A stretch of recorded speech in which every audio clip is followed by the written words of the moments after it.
सलातन व सलामन अलैका या हबीब अल्लाह सल्लल्लाहु तआला अलैहि वसल्लम।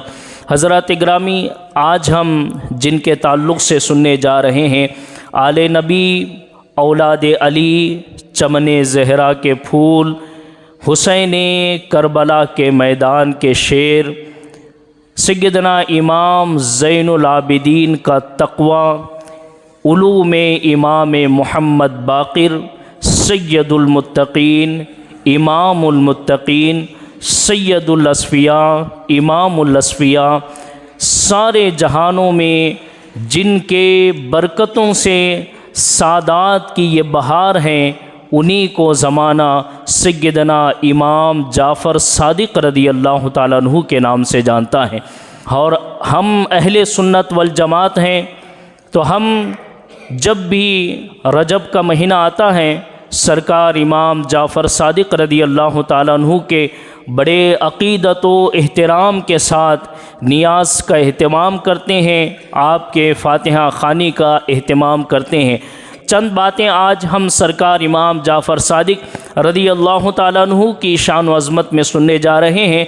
आयत करीमा जो मैंने तिलावत की हैं, अल्लाह तबारक व तआला सूरह तौबा आयत नंबर 119 में फ़रमाता है, या अय्युहल्लज़ीना आमनुत्तक़ुल्लाह वकूनू मअस्सादिक़ीन।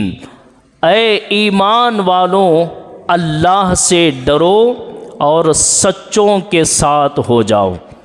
इस आयत करीमा में अल्लाह ताला ने किसके साथ होने का हुक्म दिया? सादिक लोगों के साथ हो जाओ।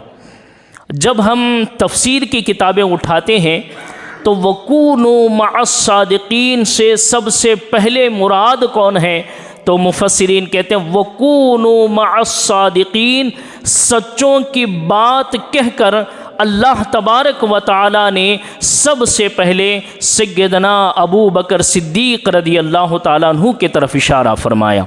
और फिर बाज़ मुफस्सिरीन कहते हैं कि इसी आयत करीमा सादिकीन से अल्लाह तबारक व तआला ने हज़रत मौलाए कायनात शेर खुदा रदी अल्लाह ताला अन्हु की तरफ इशारा फरमाया।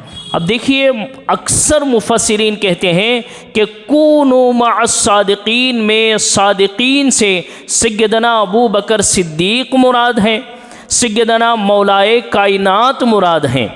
और इन दोनों के वसीले से तमाम सहाबा, अहले बैत, औलियल्लाह भी वकूनू मअस्सादिकीन में शामिल हैं। अब आप पूछेंगे कि इस आयत करीमा का इमाम जाफ़र सादिक़ से ताल्लुक़ क्या है? तो मैं वही बात आपको समझाना चाहता हूँ। वकूनू मअस्सादिकीन कहकर अल्लाह ने कितने हस्तियों की तरफ इशारा फरमाया? दो हस्तियों की तरफ। एक सैयदना सिद्दीक़ अकबर अबू बकर सिद्दीक़ की ज़ात पाक हैं, और दूसरे हज़रत मौलाए कायनात शेर खुदा रदी अल्लाह ताला अन्हु की ज़ात पाक है। और कमाल देखिए, अबू बकर भी सिद्दीक़ हैं, अबू बकर भी सिद्दीक़ है। और हदीस में मौलाए कायनात शेर खुदा रदी अल्लाह ताला अन्हु फरमाते हैं कि मैं भी सिद्दीक़ अकबर हूँ, मैं भी सिद्दीक़ अकबर हूँ। ज़रा देखिए, ये आयत करीमा उतरी है दो सिद्दीक़ों के बारे में। एक सिद्दीक़ अबू बकर सिद्दीक़ हैं और दूसरे सिद्दीक़ मौलाए कायनात हैं। अगर हम इमाम जाफ़र सादिक़ का ख़ानदान और शजरा उठाते हैं तो हमें ये चीज़ मिलती है कि हज़रत इमाम जाफ़र सादिक़ का ख़ानदान पहले सिद्दीक़ अकबर से भी मिलता है और दूसरे सिद्दीक़ अकबर से भी मिलता है। इमाम जाफ़र सादिक़ रदी अल्लाह ताला अन्हु का ख़ानदान दोनों सिद्दीक़ों से मिलता है, अबू बकर सिद्दीक़ से भी और मौलाए कायनात रदी अल्लाह ताला अन्हुमा से भी। इन दोनों हस्तियों से इमाम जाफ़र सादिक़ का शजरा मिलता है। अब कैसे मिलता है? तो आइए मैं शजरा भी आपके सामने इमाम जाफ़र सादिक़ का सुनाऊँ। इमाम जाफ़र सादिक़ के वालिद का नाम है इमाम मोहम्मद बाक़िर। इमाम मोहम्मद बाक़िर के वालिद का नाम है इमाम ज़ैनुल आबिदीन। इमाम ज़ैनुल आबिदीन के वालिद का नाम है इमाम हुसैन। और इमाम हुसैन के वालिद का नाम है मौलाए कायनात शेर खुदा रदी अल्लाह ताला अन्हुम अजमाइन। ये वालिद की तरफ से हैं। अब वालिदा की तरफ से इमाम जाफ़र सादिक़ रदी अल्लाह ताला अन्हु का शिजरा सिद्दीक़ अकबर से कैसे मिलता है? तो फरमाते हैं हज़रत इमाम जाफ़र सादिक के वालिदा का नाम है उम्मे फरवा, और उनके वालिद का नाम है हज़रत कासिम, और उनके वालिद का नाम है हज़रत मोहम्मद, उनके वालिद का नाम अबू बकर सिद्दीक़ रज़ी अल्लाह ताला अन्हुम अजमईन है। और सैयदना इमाम जाफ़र सादिक रज़ी अल्लाह ताला अन्हु का ख़ुद का इरशाद है। आप इरशाद फरमाते हैं वलदनिस सिद्दीक़ मर्रतैन, आप फरमाते मुझे अबू बकर सिद्दीक़ ने 2 मरतबा जन्म दिया है। क्या फरमाते इमाम जाफ़र सादिक? मुझे अबू बकर सिद्दीक़ ने 2 मरतबा जन्म दिया है। यानी 2 तरीक़े से हज़रत इमाम जाफ़र सादिक रज़ी अल्लाह ताला अन्हु का शजरा मिलता है सैयदना अबू बकर सिद्दीक़ रज़ी अल्लाह ताला अन्हु की ज़ात से। इसीलिए आप इरशाद फरमाते मुझे सिद्दीक़ अकबर अबू बकर ने 2 मरतबा जन्म दिया है। यानी मैं 2 रास्तों से अबू बकर सिद्दीक़ से मिलता हूँ। अब ज़रा देखिए, इस आयत करीमा का ताल्लुक़ 2 सिद्दीक़ अकबर के साथ हैं, और उन्हीं दोनों सिद्दीक़ अकबर की औलाद में सैयदना इमाम जाफ़र सादिक रज़ी अल्लाह ताला अन्हु की ज़ात पाक। मैं और इसको खुल के बयान करूँ तो इमाम रब्बानी मुजद्दिद अल्फ़सानी रहमतुल्लाहि ताला अलैह अपनी किताब मकतूबात में लिखते हैं, फरमाते हैं कि हर वली को 2 चीज़ों की ज़रूरत पड़ती है, एक मारिफत की और दूसरी मोहब्बत की। जब तक कि किसी वली को मारिफत और मोहब्बत ना मिले वो वली नहीं हो सकता। और जितना विलायत का ऊंचा मकाम होता है, ये दोनों चीज़ें उसके अंदर उतनी ज़्यादा पाई जाती हैं। एक है मारिफत और दूसरी है मोहब्बत। अब इमाम जाफ़र सादिक रज़ी अल्लाह ताला अन्हु सिर्फ वली नहीं है, इमामुल औलिया है। इमाम जाफ़र सादिक रज़ी अल्लाह ताला अन्हु सिर्फ मुत्तकी नहीं है, मुत्तकियों के भी सरदार हैं। इमाम जाफ़र सादिक रज़ी अल्लाह ताला अन्हु सिर्फ सूफ़ी नहीं है बल्कि सूफ़ियों के भी सरदार हैं। इमाम जाफ़र सादिक रज़ी अल्लाह ताला अन्हु सिर्फ आरिफ नहीं है बल्कि आरिफों के भी सरदार हैं। तो हमें फिर देखना पड़ेगा इमाम जाफ़र सादिक रज़ी अल्लाह ताला अन्हु की ज़ात में मोहब्बत कैसी पाई जा रही है, इमाम जाफ़र सादिक रज़ी अल्लाह ताला अन्हु की ज़ात में मारिफत कैसे पाई जा रही है। इमाम जाफ़र सादिक को मारिफत कहाँ से मिल रही है, मोहब्बत कहाँ से मिल रही है। जब हम ये दोनों चीज़ें रख कर इमाम जाफ़र सादिक को देखते हैं तो इमाम रब्बानी मुजद्दिद अल्फ़सानी फरमाते हैं इमाम जाफ़र सादिक को जो मोहब्बत मिली है वो सैयदना अबू बकर सिद्दीक़ से मिली है, सैयदना अबू बकर सिद्दीक़ से मिली है। और मारिफत अगर मिली है तो मौलाए कायनात शेर खुदा से मारिफत मिली है। अब फिर इन दोनों बातों की दलील में मुजद्दिद अल्फ़सानी अहदीस ला के पेश करते हैं। कहते हैं सैयदना सिद्दीक़ अकबर के ताल्लुक़ से नबी करीम सल्लल्लाहु ताला अलैहि वसल्लम ने इरशाद फरमाया कि मेरा कोई खलील नहीं, मेरा कोई खलील नहीं, क्योंकि मेरा खलील तो सिर्फ़ अल्लाह ताला है, मेरा खलील तो सिर्फ़ अल्लाह ताला है, मेरा कोई खलील नहीं। हाँ, अगर मैं किसी को खलील बनाता तो फिर अबू बकर सिद्दीक़ को बनाता, अबू बकर सिद्दीक़ को बनाता। देखिए, खलील का मतलब है बड़ा जिगरी दोस्त, बड़ा जिगरी दोस्त। खलील का मतलब जिससे राज़ो नियाज़ की बातें हों, जिसके सिवा फिर दोस्ती में कोई नज़र ना आए, जिसके सिवा फिर दोस्ती की बातें किसी से करे ना, उसको कहते खलील। अल्लाह ने अगर किसी को अपना खलील बनाया है तो वो हमारे आका मदीने के ताजदार को बनाया है। हमारे आका अल्लाह के खलील हैं। अब हमारे आका इरशाद फरमाते हैं क्योंकि मैं अल्लाह का खलील हूँ, अब मेरा कोई खलील नहीं बन सकता। हाँ, अगर कोई ऐसा दोस्त बनने के लायक है, जिस किसी से अगर ऐसी मोहब्बत करनी है तो फिर मैं अबू बकर सिद्दीक़ से करता, क्योंकि उसके अंदर वो मोहब्बत, वो उल्फत मौजूद है कि अगर मैं खलील बनाता तो अबू बकर सिद्दीक़ को बनाता। तो मुजद्दिद अल्फ़सानी फरमाते हैं कि अबू बकर सिद्दीक़ से मोहब्बत रसूल इमाम जाफ़र सादिक़ को मिला है, अबू बकर सिद्दीक़ से मोहब्बत खुदा इमाम जाफ़र सादिक़ रज़ी अल्लाह ताला अन्हु को मिला है। अब मारिफत के ताल्लुक़ से मुजद्दिद अल्फ़सानी हदीस ला के बयान करते हैं, नबी ने इरशाद फरमाया कि मैं हिकमत का शहर हूँ, यानी मैं मारिफत का शहर हूँ, व अलीयुन बाबुहा, और अली उस मारिफत का दरवाज़ा है। यानी किसी को मारिफत के करीब आना है तो पहले वो अली के दरवाज़े से गुज़रना पड़ेगा। जो बंदा अली पाक तक नहीं पहुँचता वो कभी मारिफत रसूल तक नहीं पहुँच सकता, वो कभी मारिफत खुदा तक नहीं पहुँच सकता। खुदा की मारिफत के लिए, रसूल की मारिफत के लिए मौलाए कायनात की बारगाह में आना पड़ेगा, मौलाए कायनात के दरवाज़े पर आना पड़ेगा, मौलाए कायनात का ग़ुलाम बनना पड़ेगा, मौलाए कायनात का आशिक बनना पड़ेगा, तब जाके उसको मारिफत रसूल भी हासिल होता है, तब जाके उसे मारिफत खुदा भी हासिल होता है। तो मुजद्दिद अल्फ़सानी फरमाते हैं, चूँकि मौलाए कायनात मारिफत का दरवाज़ा है तो इसी दरवाज़े से इमाम जाफ़र सादिक़ को मारिफत रसूल भी हासिल हुआ और मारिफत खुदा भी हासिल हुआ है। तो सरकार इमाम जाफ़र सादिक़ रज़ी अल्लाह ताला अन्हु की ये शान है जिसको मुजद्दिद अल्फ़सानी रहमतुल्लाहि ताला अलैह बयान कर रहे हैं।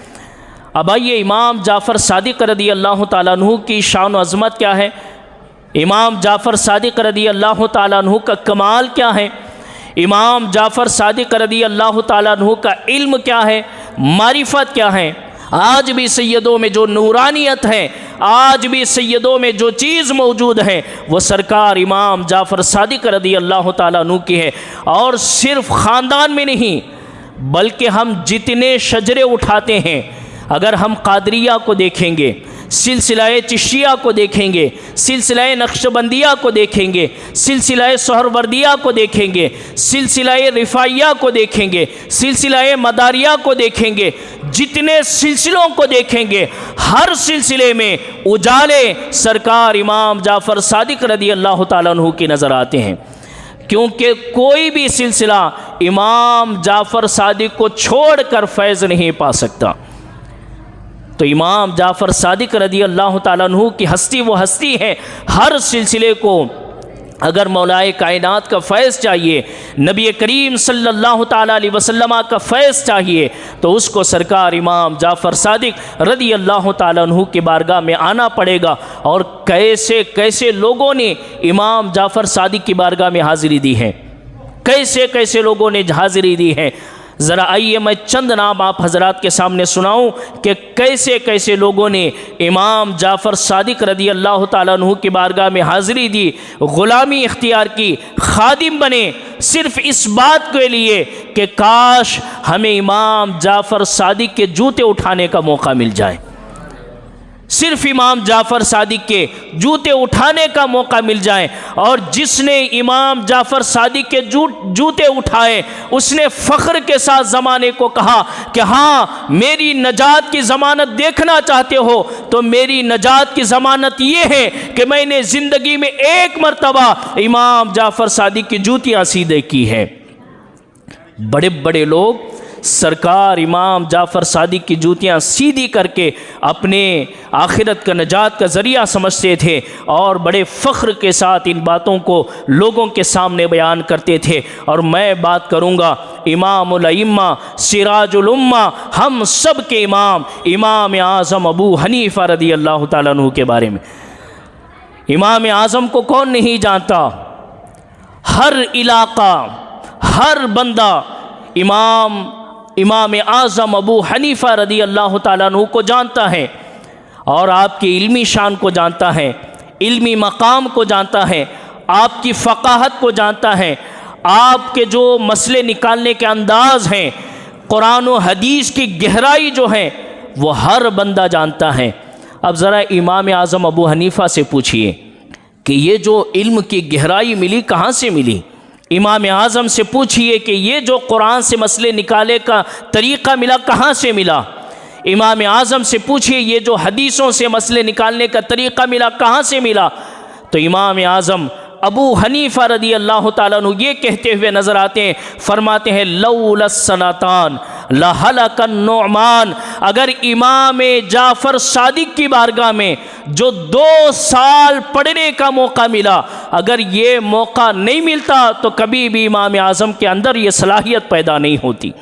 जो सलाहियत इमाम आज़म अबू हनीफ़ा के अंदर है, जो रूहानियत इमाम आज़म अबू हनीफ़ा के अंदर है। सिर्फ़ एक वाक़या सुना के मैं आगे बढ़ता हूँ। इमाम आज़म अबू हनीफ़ा रदी अल्लाह ताला अन्हु की मारिफत कैसी है, आपके कश्फ़ो करामत का हाल कैसा है। देखिए इमाम आज़म के सामने जब भी कोई बंदा वज़ू करता, हदीस में आता है कि जब वज़ू करता है, चेहरा धोता है, तो उसके चेहरे के कतरों के साथ उसके गुनाह झड़ने लगते हैं।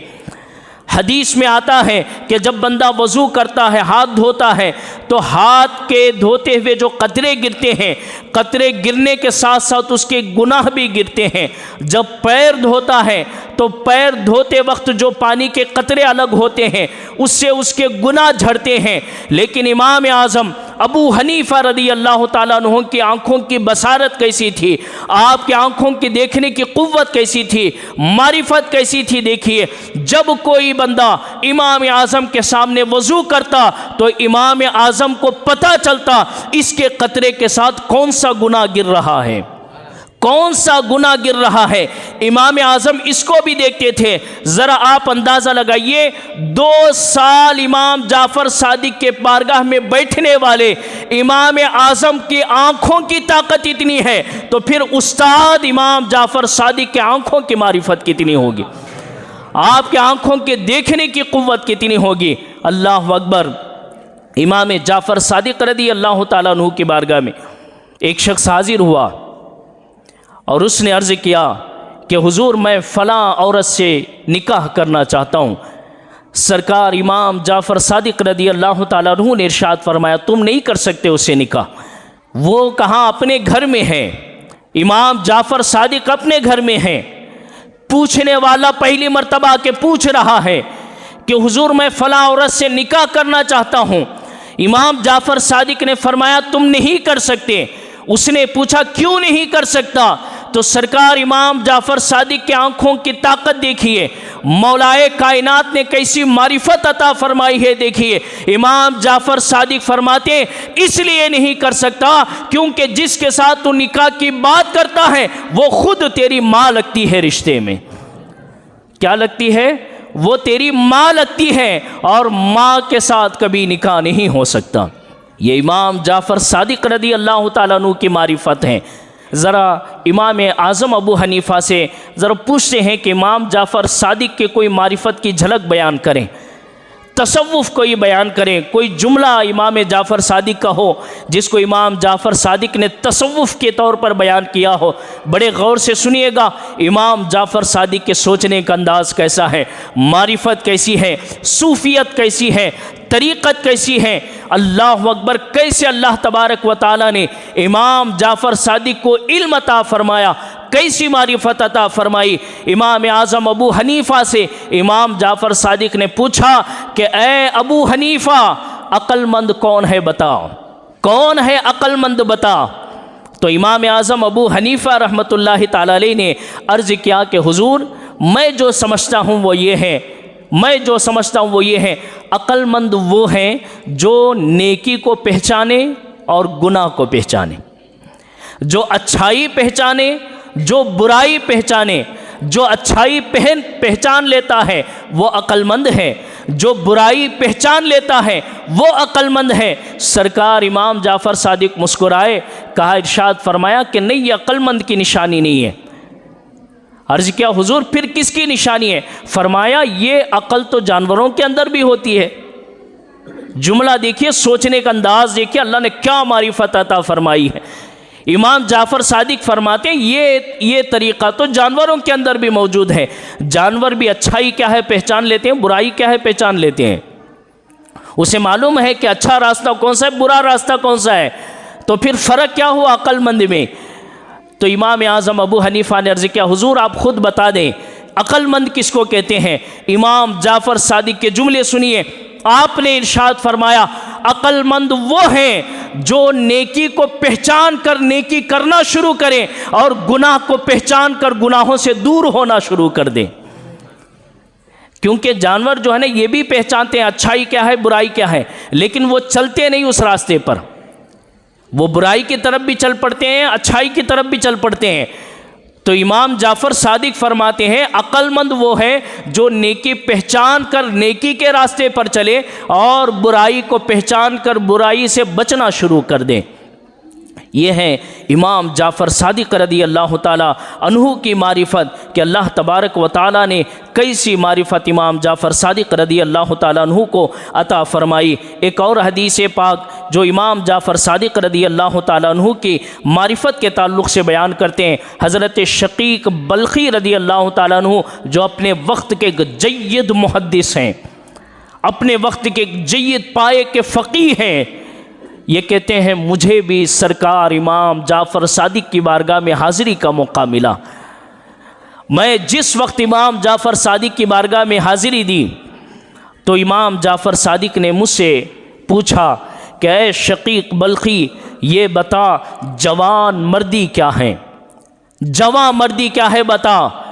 तो शकीक बल्खी कहते हैं कि मैंने कहा कि जवान मर्दी यानी बहादुरी ये है कि जब अल्लाह तबारक व ताला कोई चीज़ अता करे, जब कोई चीज़ अल्लाह अता करे तो उस पर अल्लाह का शुक्रिया करें, और जब कोई चीज़ ना मिले तो उस पर सब्र करें।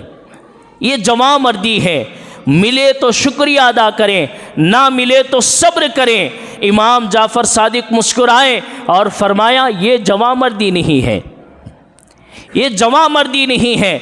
शकीक बल्खी अर्ज़ करते हैं, सरकार फिर आप ही बताइए जवां मर्दी किसको कहते हैं? तो इमाम जाफ़र सादिक फरमाते हैं, जवां मर्दी ये है कि जब अल्लाह तुम्हें अता करे तो तुम गरीबों में तकसीम करो, जब अल्लाह तुम्हें अता करे तो तुम मिस्कीनों में तकसीम करो, जब अल्लाह तुम्हें अता करे तो तुम बेवाओं का ख्याल रखो, जब अल्लाह तुम्हें अता करे तो यतीमों का ख्याल रखो, जब अल्लाह तुम्हें अता करे तो मुसाफिरों का ख्याल करो, जब अल्लाह तुम्हें अता करे तो गरीबों का ख्याल रखो। और फिर फरमाया, जब कोई चीज़ ना मिले तो अल्लाह का शुक्रिया अदा करो, अल्लाह का शुक्रिया अदा करो। ये होती है जवां मर्दी कि अल्लाह की तरफ से मिले तो दूसरों का ख्याल रखे और ना मिले तो अल्लाह का शुक्र अदा करे कि मौला तेरी मर्ज़ी थी, देना और ना देना तेरी मर्ज़ी है, तू दिया फिर भी ठीक है, नहीं दिया फिर भी मैं तेरा शुक्र अदा कर रहा हूँ।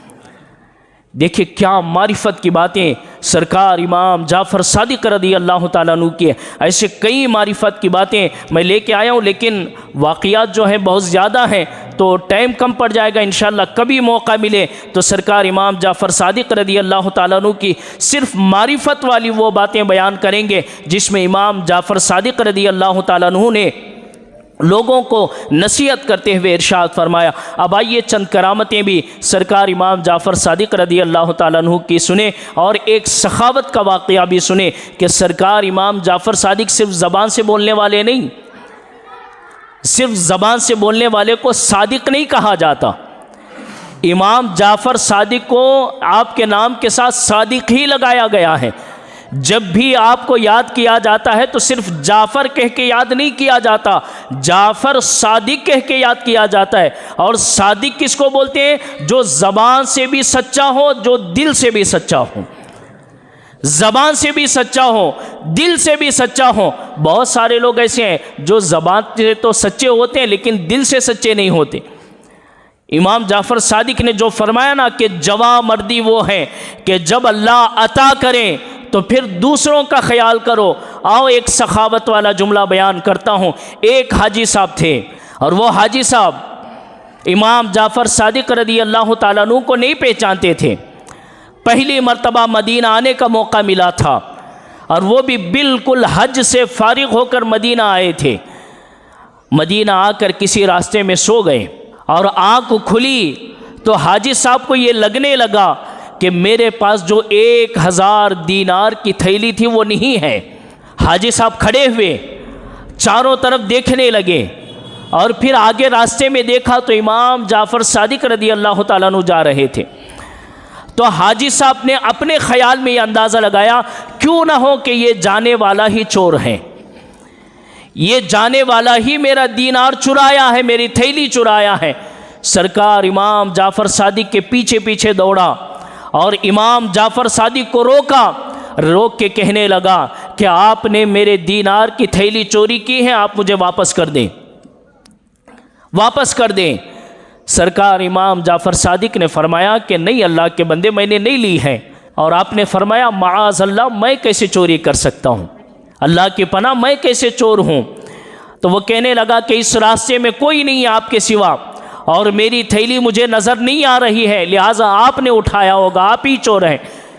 इमाम जाफ़र सादिक कहते हैं अलबत्ता मैंने लिया तो नहीं, लेकिन दे ज़रूर दूँगा मैं तुझे, चल मेरे साथ। इमाम जाफ़र सादिक घर ले गए और गिन के 1000 दीनार थैले में भरते और हाजी साहब को देते हैं। कहते हैं अगर तेरा गुमान ये है कि मैंने लिया है तो फिर ये 1000 दीनार की थैली लेके जा।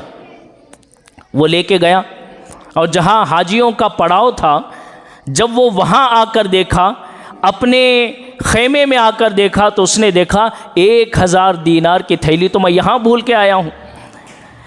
अब वो अफसोस करने लगा कि जिस बंदे से मैंने 1000 दीनार का मुतालबा किया और चोरी का मैंने तोहमत लगाई, तो ये कैसे इसका जो है इजाला होगा, कैसे मैं इसको दूर करूँगा। फ़ौरन 1000 दीनार लिया, दौड़ता दौड़ता इमाम जाफ़र सादिक की बारगाह में पहुँचा। लोगों का हुजूम लगा हुआ था। इमाम जाफ़र सादिक की बारगाह में पहुँच के कहता है सरकार माफ़ करें, ये मेरा नहीं है, मेरा तो अपने खैमे में मौजूद है। मैं जब नींद से उठा मुझे लगा कि साथ थैली थी और वो थैली गुम हो गई है और मैं आपको चोर समझने लगा और मैं 1000 दीनार आपको वापस करने आया हूं। सरकार इमाम जाफ़र सादिक के जुमले सुने। आपने फरमाया हमारा घराना वो है जब एक मर्तबा किसी को देते हैं फिर वापस नहीं लेते, जब एक मर्तबा किसी को देते हैं वापस नहीं लेते। वह हैरान हुआ, थैला पकड़ा और अफसोस के साथ मोहल्ले गलियों में घूमने लगा।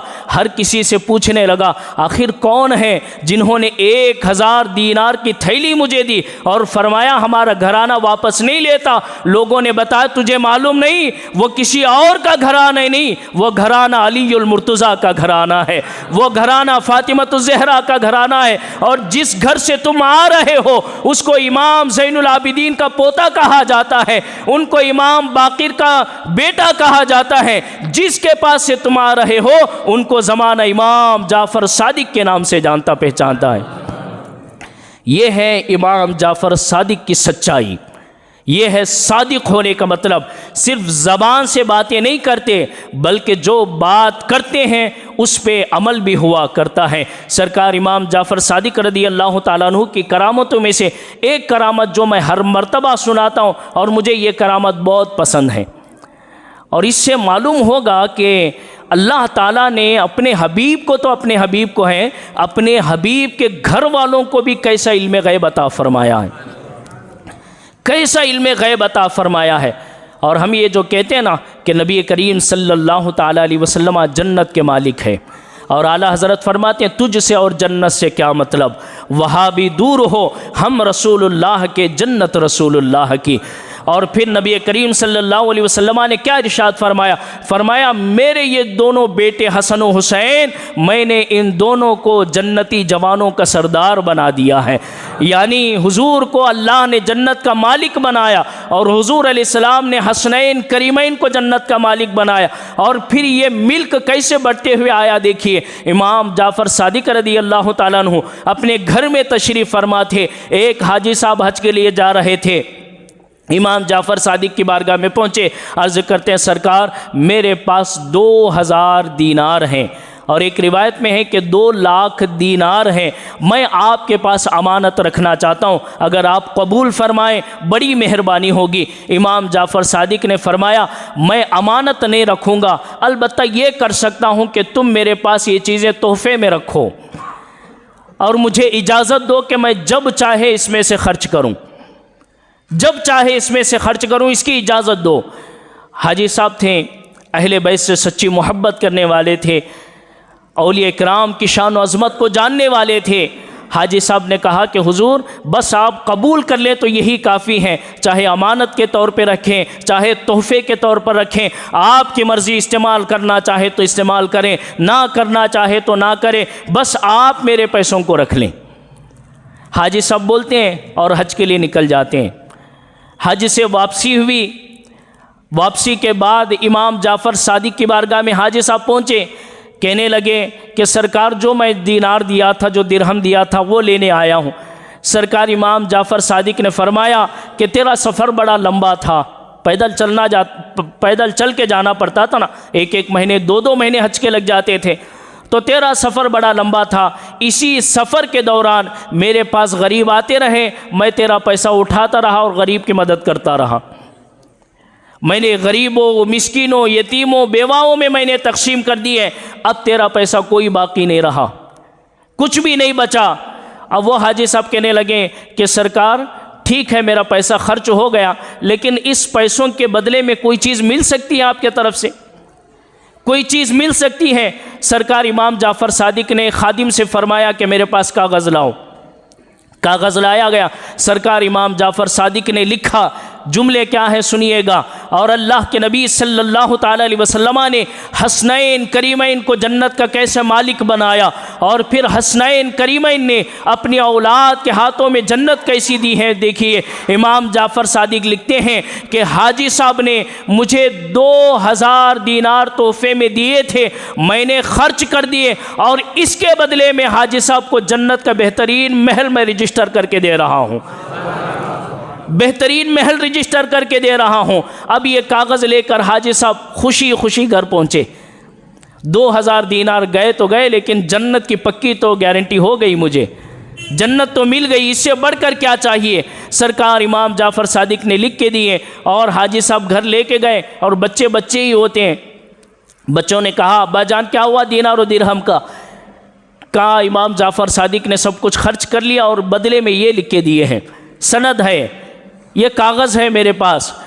तो बच्चों ने कहा कि कागज़ों से क्या चलेगा, मरने के बाद क्या होगा, कैसे हालत होंगी, क्या माहौल होगा, कौन जाने। और आप 2000 दीनार छोड़ के आए, कोई छोटी रकम है।